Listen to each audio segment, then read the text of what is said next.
Hello दोस्तों। आप उम्मीद है आप अच्छे होंगे, ज़ोरदार होंगे, ज़बरदस्त होंगे, पढ़ाई चल रही होगी। आपका हमारे चैनल हेलो एग्ज़ाम में बहुत बहुत स्वागत है। तो जैसा कि आप सभी जानते हैं कि हम लोगों ने कहा था कि हम आप लोगों को प्रारंभिक अर्हता परीक्षा की संपूर्ण तैयारी करवाएंगे। तो उसके संबंध में आज हम लोग एक नई श्रृंखला की शुरुआत कर रहे हैं और इस श्रृंखला की शुरुआत हमारे हिंदी विषय से होगी। तो स्क्रीन पे आप लोग देख ही रहे होंगे कि ये इस श्रृंखला का नाम आरंभ सीरीज़ है और ये मेरे द्वारा आप लोगों को पढ़ाया जाएगा। और मैं आपको विश्वास दिलाता हूँ कि जब आप एग्ज़ाम हॉल से परीक्षा दे के बाहर निकलेंगे तो आपको ये अनुभव होगा कि हमने जहाँ से जो भी पढ़ा था वो एकदम सटीक पढ़ा था। क्योंकि आप देख रहे होंगे मैंने जो एग्ज़ाम्स क्वालिफाई किए हैं, ये आजकल के जो एग्ज़ाम होते हैं वो ये नहीं मांगते हैं कि आपको आता क्या है। वो ये उनको उनको ये चाहिए कि आपने जो वो पूछ रहे हैं वो आपको आता है या नहीं आता है। तो इसके संबंध में हम लोग आज पहले देखेंगे कि हमारे प्रारंभिक अर्हता परीक्षा में हिंदी विषय में कौन कौन से टॉपिक आते हैं, हमें उन्हीं को केवल पढ़ना है, पूरी हिंदी नहीं पढ़ना है। हमारे आयोग ने एक बहुत ही अच्छा काम किया था कि उन्होंने अपना सिलेबस डाल दिया था हमारे वेबसाइट पे कि हम आपसे इन इन टॉपिक से ये चीज़ें पूछेंगे।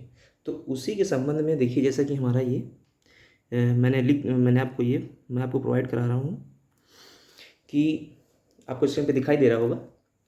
जो हमारा पहला टॉपिक पूछा जाना है उसे संधि, दूसरा टॉपिक हमारा विलोम शब्द है, तीसरा हमारा पर्यायवाची शब्द है, चौथा हमारा वाक्यांशों के लिए एक शब्द है, पांचवा लिंग है, छठा समशुद्ध भिन्नार्थक है, सातवां मुहावरे में लोकोक्तियाँ हैं, आठवां सामान्य शुद्धियाँ हैं।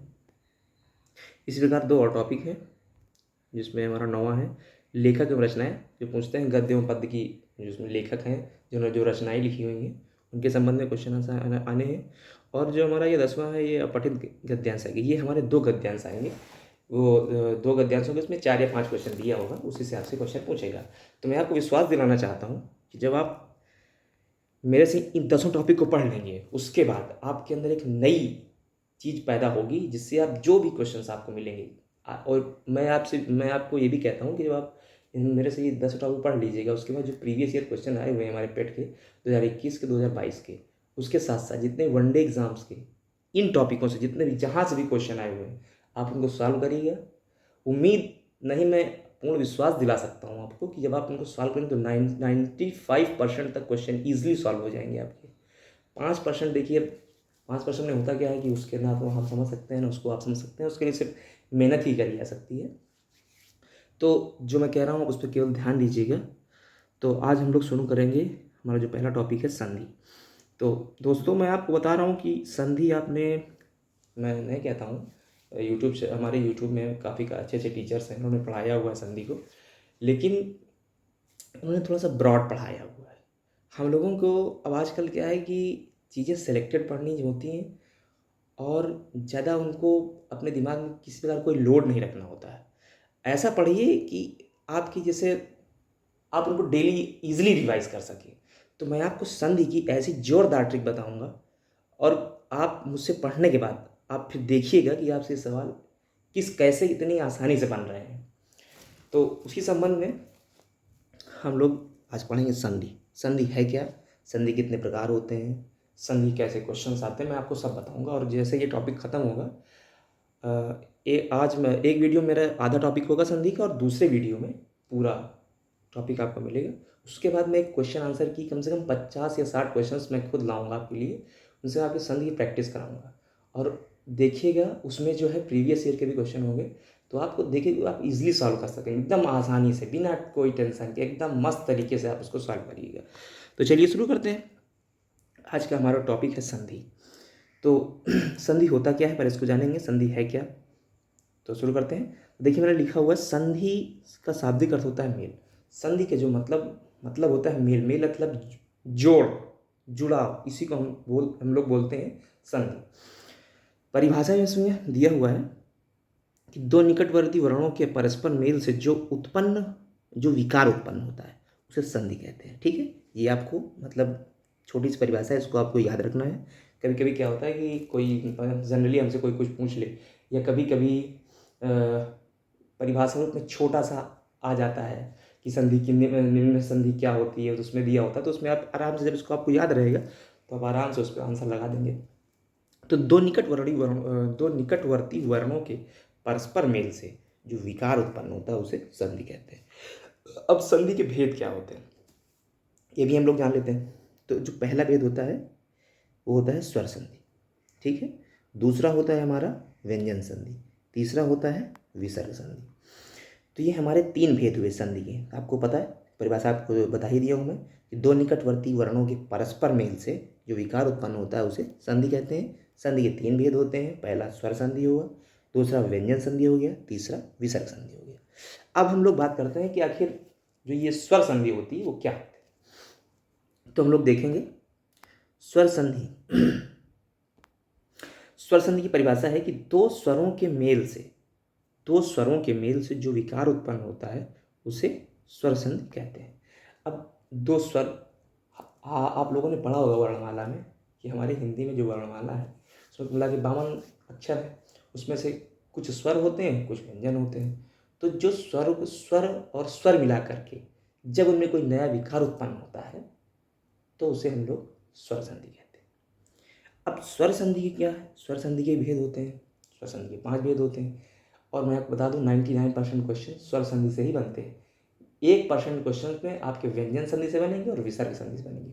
व्यंजन विसर्ग संधि एकदम सरल है, आप विश्वास रखिए कि जब आप पढ़ के निकलेंगे मेरे पास से, मात्र 2 वीडियो में बताऊंगा मैं आपको, और बहुत लेंदी नहीं होगा वीडियो हमारा, इतनी सटीक होगा। आप पढ़ के निकलिएगा, फिर आप क्वेश्चन बनाइएगा, फिर आप मुझसे कहिए कि नहीं भैया आपने जो बताया है वो एकदम सटीक है। मैं पूरा विश्वास दिला सकता हूँ। और मैंने काफ़ी इस पर, मुझे भी पहले संधि नहीं आती थी, मैं पढ़ता था बुक से, इधर उधर पढ़ता था, देखता था, तो थोड़ा सा लेंदी, इसको समझने में थोड़ा दिक्कत हुई। तो कहीं ना कहीं हमने अपने आप से खुद की चीज़ों को निकाला, उसका तमाम सारी किताबों से ढूंढ के जो निकाला, उसके बाद जो मैंने बनाया है उससे निश्चित मुझे ही फ़ायदा हो रहा हो। मैंने भी ये सोचा कि मैं इसको आप तक पहुँचाऊँ अपनी भाषा में और आपको समझाऊँ कि आखिर ये होता क्या। तो ठीक है, हम लोग जानकारी, पहला जो स्वर संधि के भेद है उसमें जो पहला है हमारा वो दीर्घ संधि है, दूसरी गुण संधि है, तीसरी वृद्धि संधि है, चौथा यण संधि है और पांचवी अयाज संधि। ये हमारे स्वर संधि के भेद हैं, ठीक है। संधि कितने भेद थे, स्वर संधि, व्यंजन संधि, विसर्ग संधि। इसी प्रकार जो स्वर संधि है उसके कितने भेद हो गए, 5 भेद। एक हो गया दीर्घ संधि, दूसरा गुण संधि, तीसरा वृद्धि संधि, चौथा यण संधि और पांचवा अयाज संधि। अब हम लोग बात करेंगे आखिर दीर्घ स्वर संधि होती क्या है। तो आप लोग देख रहे होंगे दीर्घ स्वर संधि जब ह्रस्व स्वर आ ई छोटा ऊ या दीर्घ स्वर, जो हमारे दीर्घ स्वर होते हैं, बड़ा आ की मात्रा होती, बड़ी ई की मात्रा होती, बड़ा ऊ की मात्रा होती, कि जब आपस में मिलने से यदि सवर्ण या, तो आपस में बड़ा आ, बड़ी ई, बड़ा ऊ के आपस में मिलने में यदि स्वर्ण, सवर्ण या उसी जाति के दीर्घ स्वर आ, बड़ा आ, बड़ी ई, बड़ा ऊ की उत्पत्ति हो तो उसे दीर्घ संधि कहेंगे, ठीक है। दीर्घ संधि मतलब दीर्घ स्वर संधि। मैंने स्वर संधि इसलिए दिया हूँ कि जो स्वर संधि का भाग है वो हमारा दीर्घ संधि है, तो दीर्घ स्वर संधि बोलते हैं, ठीक है। समझ में आई बात ना आपको। फिर दोबारा समझाता हूँ मैं आपको कि जब ह्रस्व स्वर, जो हमारे ह्रस्व स्वर होते हैं वो छोटा आ होते हैं, छोटा ई होता है, छोटा ऊ होता है, का ये जब दीर्घ स्वर बड़ा आ, बड़ी ई, बड़ा ऊ के आपस में मिलने से यदि स्वर्ण या उसी जात के दीर्घ स्वर बड़ा आ, बड़ी ई, बड़ी ऊ की उत्पत्ति हो तो उसे दीर्घ संधि कहेंगे, ठीक है। उदाहरण में ये कु प्लस शासन अर्थात कुशासन, ठीक है। माया प्लस अधीन, मायाधीन, ठीक है ना। अब देखिए, अब ये तो आपने पढ़ लिया, इसको तो आपको याद रखना है। कभी कभी क्या होता है, क्वेश्चन पूछ लेता है कि स्वर प्लस स्वर के मेल से क्या होता है, स्वर और व्यंजन की संधि मिलने पे क्या होता है। तो ये आपको थोड़ी सी छोटी सी परिभाषा याद रखनी दिमाग में। कभी कभी क्वेश्चन हमारा सीधे परिभाषा से पूछ लेता है। बाकी ये 10% ही ऐसा होता है, बाकी 90% में क्या होता है कि आपको देगा 2 शब्द, मतलब शब्द दे दिया होगा, उसका संधि विच्छेद पूछेगा या पूछेगा इसमें से कौन सी संधि है, तो आपको इजीली सॉल्व कर लेना है। तो उसी के संबंध में जो अब मैं बताने जा रहा हूँ आपको, उसको आपको बहुत ध्यान से एकदम समझना होगा कि जो ट्रिक बताने जा रहा हूँ, अब देखिए ट्रिक क्या है हमारी, कि जब आपको शब्द के बीच में हमेशा, जब आपको शब्द के बीच में बड़ी मात्रा का बोध हो, ठीक है, जब आपको शब्द के बीच में बड़ी मात्रा का बोध हो तो समझ जाए कि दीर्घ संधि होगी। समझ रहे हैं? जैसे भानुदय, महात्मा, देवालय इत्यादि। जैसे आप देखिए जो हमारा शब्द भानुदय है, तो मैंने क्या समझाया आपको, जब आपको शब्द के बीच में बड़ी मात्रा का बोध हो, ठीक है, जैसे आप शब्द देखेंगे उसमें बड़ी मात्रा का आपको बोध हो जाए तुरंत तब शब्द के बीच में, तो जान लीजिए वहाँ पे क्या होगी, हमारी दीर्घ स्वर संधि होगी। ठीक है, जैसे भानुदय, अब देखिए भानुदय में आप देख लीजिए इसके बीच में देखिए आपको नू, ऊ, बड़ा ऊ की मात्रा का, देखिए समझ में आ रही है ना। जैसे महात्मा है, अब इसमें देखिए हा के बाद आपको बड़ा महात्मा यानी बड़ा, समझ में आ रहा है ना। जैसे देवालय में देखिए, देवालय में वह बड़ा मात्रा है ना। तो ठीक इसी प्रकार जब कहीं शब्दों में आपको बड़ा मतलब बड़ी मात्रा देखने को मिल जाए शब्द के बीच में, तो वहाँ पे आप एकदम आँख बंद करके सीधे दीर्घ स्वर संधि पे टिक कर दीजिएगा, यानी दीर्घ संधि पे, और निश्चित ही आपको जो आंसर मिलेगा वही मिलेगा। ठीक है, अब हम आपको, अब देखिए अब हम आपसे बात करेंगे दूसरे नंबर की जो गुण स्वर संधि है। ठीक है ना, तो गुण स्वर संधि में क्या है कि यदि छोटा या बड़ा के बाद, जो भाई छोटा है और छोटा बड़ा है, उसके बाद ई, छोटी ई या छोटा बड़ी ओ सॉरी छोटी ई या बड़ी ई, या छोटा ऊ या बड़ा ऊ, या ऋषि स्वर के आए, तो दोनों के मिलने से ये ए और ओ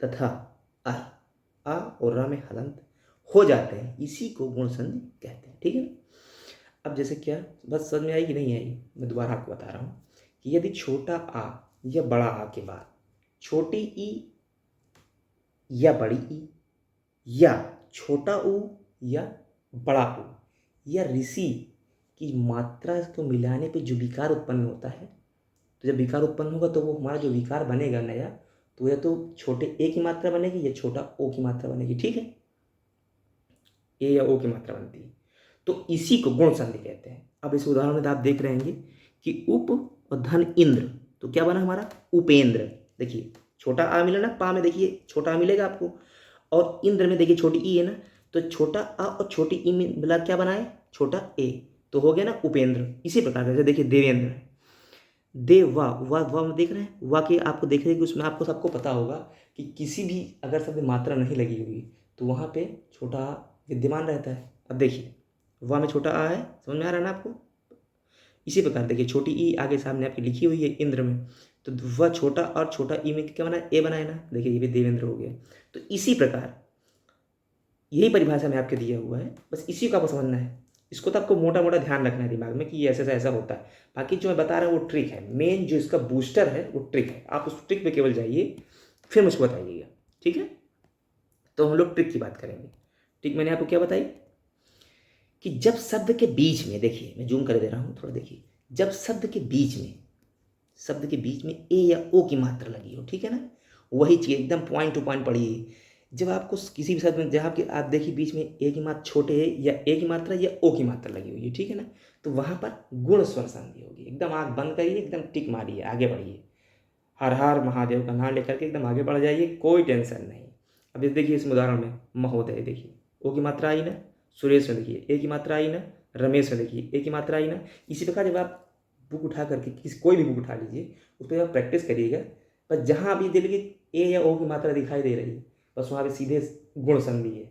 ये आप एक दिमाग में कंठस्थ कर लीजिए कि बस जहाँ हमें ए या ओ की मात्रा दिखी, बस वहाँ पे आँख बंद करके हमको गुण संधि पे टिक कर देना है। ठीक है ना, तो बात समझ में आई कि नहीं आई? नहीं आई, आप दोबारा इस वीडियो को देखिएगा, मैं निश्चित 100% श्योर हूँ कि आप एकदम, आपको संधि में किसी प्रकार कोई दिक्कत होगी ही नहीं।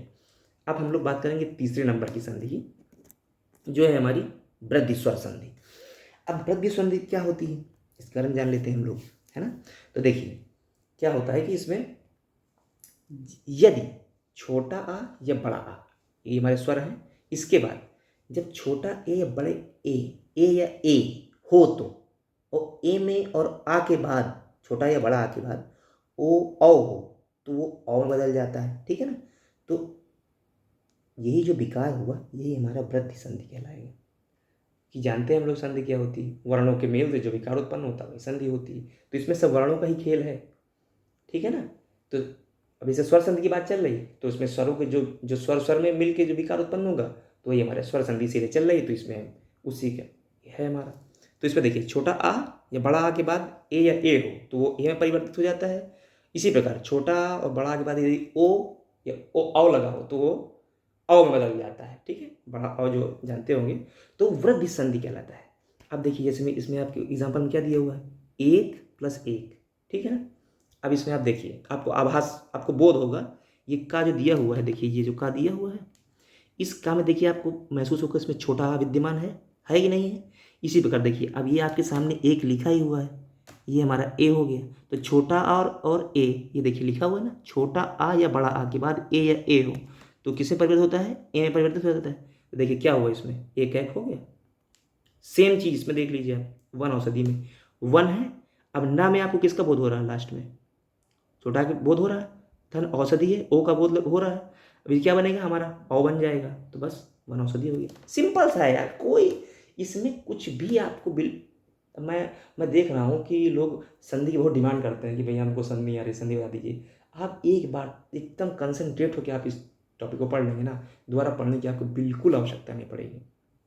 और मेरा विश्वास मानिए, आप इस वीडियो को आप दोबारा भी आप देख लेते हैं, एक के बाद अगर दोबारा देख लेते हैं, हालांकि मैं इसकी आपको पीडीएफ हमारे टेलीग्राम लिंक पे आपको मिलेगी, आप वहाँ पे जाइएगा, पूरी आपको जो मैं बता रहा हूँ सेम चीज़ आपको वहाँ पे मिल जाएगी। इसको आप डाउनलोड कर लीजिएगा और इसको निकलवा लीजिएगा, ठीक है।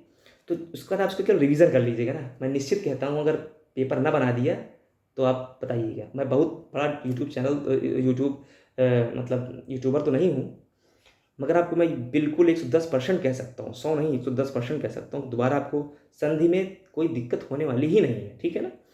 तो आप देखिए इसका जो मोस्ट इंपॉर्टेंट भाग में जो ट्रिक लेकर के आऊँ, ये मेरे द्वारा खुद से बनाई गई ये ट्रिक है। तो देखिए अब ट्रिक क्या है, जब शब्द के बीच में, देखिए जब शब्द के बीच में ए या औ की मात्रा का बोध हो जाए तो समझ लीजिए कि वहाँ पे हमारी वृद्ध स्वर संधि है। अब देखिए है ना, जहाँ आपको दिखाई दे जाए ए आओ की मात्रा जहाँ दिखाई दे जाए बस तुरंत समझ लीजिए बस वृद्धि स्वर संधि है। एकदम आँख बंद करके सीधे टिक मारिए। सदैव देखिए है, अय की मात्रा है। महोषधि है, औ की मात्रा है। सीधी बात है, बस ये दिमाग में रखिए, आप ट्रिक दिमाग में रखिए। बाकी वो मोटा माटा मतलब आप उसको आप तो ध्यान में रखिए ही रखिए कि वो हमारा मान लीजिए व्याकरण बताया गया है कि ऐसे से ऐसा होता है, लेकिन जो ट्रिक है ये दिमाग में रहेगी ना तो आप जैसे ही क्वेश्चन देखिए, हमारा कोई ये डिस्क्रिप्टिव पेपर तो होने वाला नहीं है कि हमें लिखना है कि नहीं वृद्धि स्वर संधि क्या होती है तो आप लिखने लगे कि भैया ऐसे से ऐसे ऐसा ऐसा होता है। अब उससे कोई मतलब नहीं, आपको यहाँ पे दिमाग में जितना कम आपके बोझ होगा उतना आपका दिमाग हल्का होगा। जब दिमाग हल्का होगा तो आप सीधी बात अच्छे से पेपर को सॉल्व कर रहे होंगे। इसलिए हम लोग को ट्रिक का मतलब यही है कि ये ट्रिक हमारी इसी से बनी हुई है, कोई अलग से ट्रिक हम नहीं लाए हैं। तो ट्रिक हमारी इसी से बनी, बस आपको ट्रिक को यही चीज़ ध्यान रखनी है कि बस जो मैंने बताया है इन्हीं को ध्यान रखना है, आपके दिमाग में रहेगा, आप इजीली सॉल्व कर रहे होंगे क्वेश्चन को, ठीक है ना। तो जी बताया ना कि जहाँ पे आपको अ या औ की मात्रा का बोध हो जाए बस वहाँ पे समझ लीजिए आपकी वृद्धि स्वर संधि है, ठीक है ना। अब हम लोग बात करेंगे चौथी स्वर संधि की जो हमारी है यण स्वर संधि, ठीक है ना।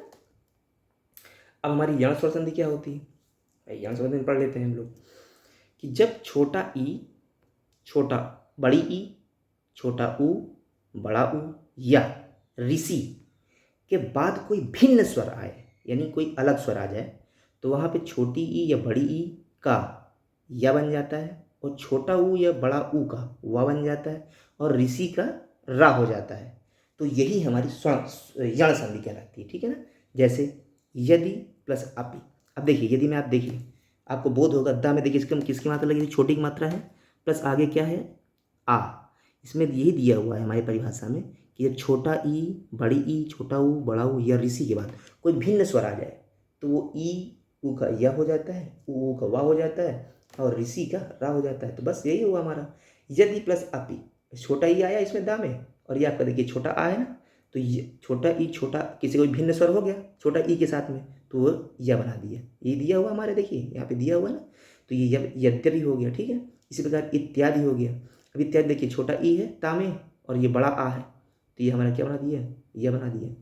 सिंपल सा है यार, एकदम ईजी है, आप बिल्कुल फ्रैंकली इससे रूबरू होइए, कोई दिक्कत नहीं, ये संधि है। और निश्चित रूप से ये हमेशा एग्जाम में 1 या 2 क्वेश्चन में आते ही आते हैं। और जान रहे हैं हमारे, क्योंकि कोई भी कम्पिटिटिव एग्जाम में 1 या 2 नंबर क्या महत्व होता है, ये उस व्यक्ति से आप पूछिएगा जो कभी पॉइंट से बाहर हुआ हो किसी भी एग्ज़ाम से, ठीक है ना। और इसका दर्द मैं भली भांति जानता हूँ, कभी बताऊँगा आपसे। तो ये हुई। अब हम लोग ट्रिक की बात करते हैं यहाँ पे। ट्रिक हमारी कुछ यूँ है कि जब शब्द के बीच में या, वा, रा के पहले कोई आधा शब्द लगा हो तो वहाँ पर यण स्वर संधि होगी, ठीक है ना। आधा शब्द का मतलब ये है, जैसे देखिए उदाहरण में क्या है, इत्यादि और स्वागत।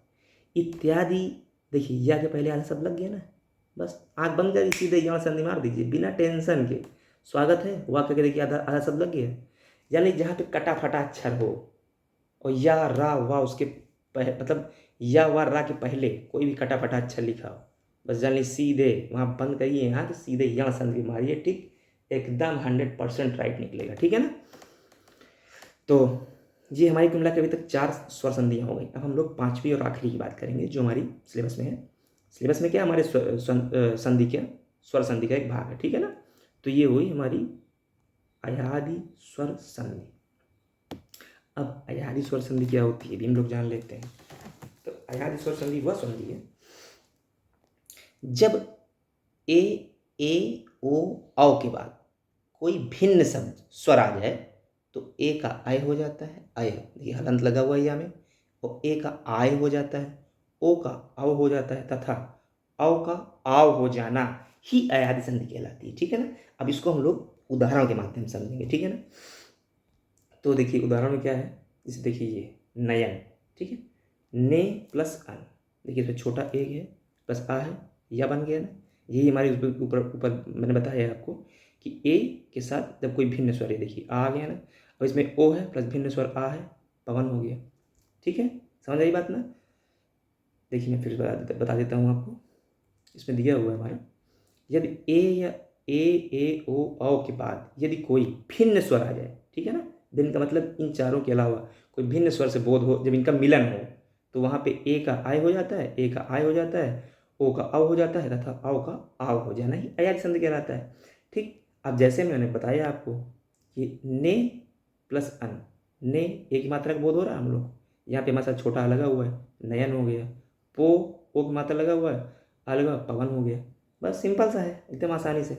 अब हम लोग जो महत्वपूर्ण चीज़ है वो हमारी ट्रिक है। देखिए हम लोग ट्रिक पढ़ते जा रहे हैं, और ट्रिक में आप लोग निश्चित जब इसको पढ़ेंगे ना दोबारा, एक से बाद दोबारा पढ़ेंगे, आनंद आएगा आप लोगों को पढ़ने में, ठीक है। तो ट्रिक हमारी क्या है कि शब्द के बीच में ए औ की मात्रा नहीं आती है, यानी जितने भी हमारे शब्द होंगे उसमें आपको इन 4 मात्रा बिल्कुल नहीं मिलेंगी, ठीक है ना। उसके अतिरिक्त जो हमारे शब्द होगा वो मात्र अधिकतर 3 अक्षर का आपको मिलेगा, और बहुत ही सिंपल शब्द लिखा होगा वो, उसमें अगर कोई मारामारी की आवश्यकता नहीं है समझने में। तो ए औ की मात्रा नहीं आती है, ठीक है ना। मोटा मोटा याद रखना कि यहाँ पे भैया हमको ना ए की मात्रा मिलेगी, ना ओ की मात्रा मिलेगी, नहीं ना औ की मात्रा मिलेगी, इन 4 मात्राओं में कोई मात्रा आपको नहीं मिलेगी। बस उसके बाद हमारा जो शब्द होगा वो एकदम सिंपल होगा, 3 अक्षर का होगा, बस जान जाएंगे सीधे। जब से देखिए पवन है, इसमें कहीं कोई मात्रा है बता दीजिए आप हमको, ए ओ औ कोई मात्रा दिखाई दे रही, नहीं दिखाई दे रही। इसी प्रकार नायक देख लीजिए, सिंपल 3 अक्षर शब्द है, नायक, गायक, पवित्र, है इसमें कहीं कुछ नहीं है ना। बस एकदम आपको इसमें मैंने बताया ना कि जो रूल हैं वो रूल तो आपको पढ़ने ही पढ़ने हैं, बस साथ में जो ट्रिक्स है इसको एकदम आप एक नहीं दोबारा नहीं 3 बार अगर आप देख लेते हैं ना, उसके बाद आप हमसे मिलिएगा, बताइएगा आप हमको कि कितना आपको फ़ायदा हुआ है, ठीक है दोस्तों। तो ये हमारी आज की क्लास हुई, और मैं मुझे आशा है कि आप सभी को बहुत अच्छे तरीके से समझ में आई होगी। तो आप इसका एक बार नहीं, इस वीडियो को आप 1 से अधिक बार देखिएगा। इससे क्या होता है कि हमारे माइंड पे जब हम कोई नई चीज़ सीख रहे होते हैं तो एक बार में थोड़ा कम समझ में आती है, तो उसको हम एक से ज़्यादा बार अगर देख लेते हैं तो एकदम दिमाग में हमारे फिट बैठ जाती है। और ये ऐसा चैनल ये ऐसा टॉपिक है कि अगर आप इसको सीख लेंगे ना तो आपको यही परीक्षा नहीं, आगामी आने वाली परीक्षा भी आपको आसानी से सॉल्व होगी, ठीक है दोस्तों। तो ठीक है, उम्मीद है आप हमारे चैनल को लाइक करेंगे, सब्सक्राइब करेंगे और बहुत सारा प्यार देंगे, ठीक है दोस्तों। बाय, जय हिंद, जय भारत।